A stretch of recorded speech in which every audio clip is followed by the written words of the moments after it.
大家好，今日要介紹一隻就獨立製錶品牌啊，咁就 UJ 啊 Urban Geneson 一個喺呢個丹麥出世嘅品牌啊，咁啊大約就1773年啦，咁就製錶大師啊 Urban Geneson 啦，咁就喺嗰邊創立呢個品牌啦，咁當然佢就呢200幾年都經過唔同品牌嘅易手啦，咁最終都翻去呢個丹麥嘅哥本哈根啦，咁今日要介紹呢一隻就叫做 Reference 8啦，咁就後期啲嘅，1999年就製造嘅18K 紅金啦，咁就37mm 錶徑啊，一隻就都係叫做人手做嘅手錶啦，所以都打磨啊啲手工做到好靚嘅。一個就米白色嘅錶面，最出邊有個分裝嘅刻度啊，都做到好特別好 detail 嘅。係啦，咁就寶璣嘅紋啦，嬌奢面啦，就係中間呢度嘅。咁另外呢個小秒針亦都係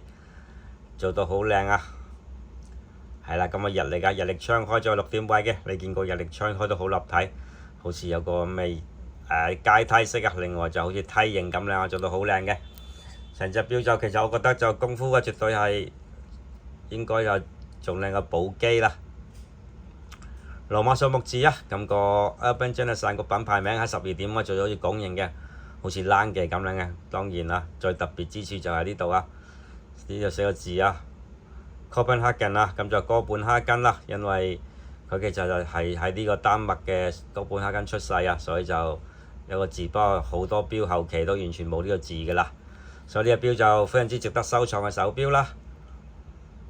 係啦，咁就一個就18K 紅金嘅錶殼，咁就階梯式嘅呢個啤數啊，咁就拋光打磨嘅。係啦，咁就呢個 teardrop 嘅甩啦 ，teardrop 得亦都係焊上去嘅，好似寶璣咁樣焊上去嘅。咁呢個係啦 teardrop 啦，都做到好優雅好特別嘅。咁一個 UJ 沙咗嘅框啦，做到比較細個都比較扁嘅。係啦，咁就一個就自動機芯啊，咁呢個就 FP1160啊，好似1160啊，唔係好記得啦嘅自動機芯啊，咁就有100小時嘅 Power Reserve，咁啲21K 嘅金陀啦，咁嗰個邊嗰啲夾板打磨都好靚嘅，你見到打磨都非常之靚啊，咁其實佢就有呢個日內瓦波紋一定有嘅，走唔甩㗎啦。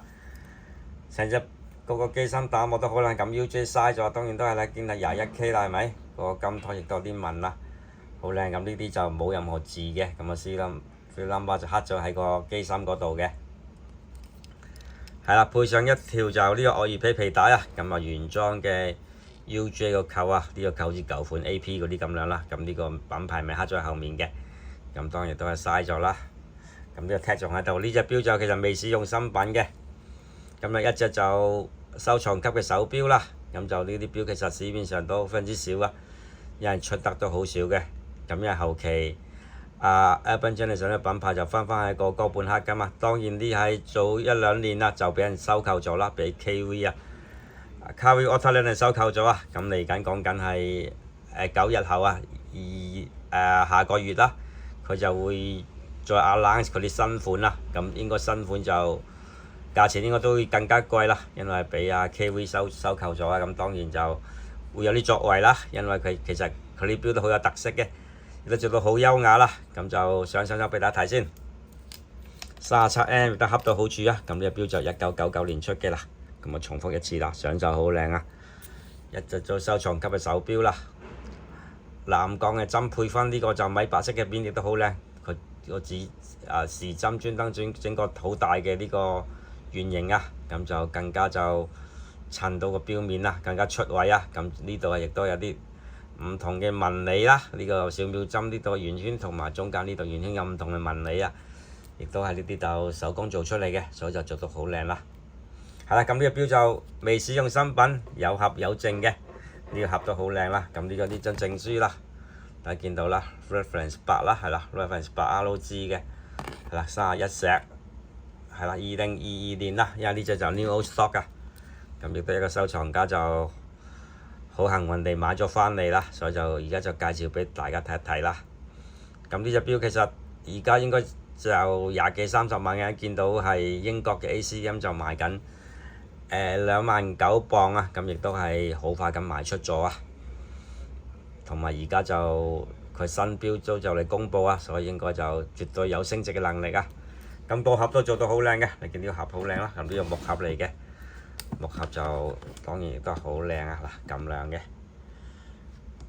係啦，咁就中意朋友不妨留意下啦。不過其實佢啲新標應該都係唔會平啦，不過市場上亦都受落，因為你之前早排個拍賣啊，亦都幾貴下嘅。係啦，咁就你而家睇嘅名錶 TV 頻道，記得訂閱我頻道啊！喺下邊留言支持下，俾 like 嘅，同埋分享俾朋友，多謝各位。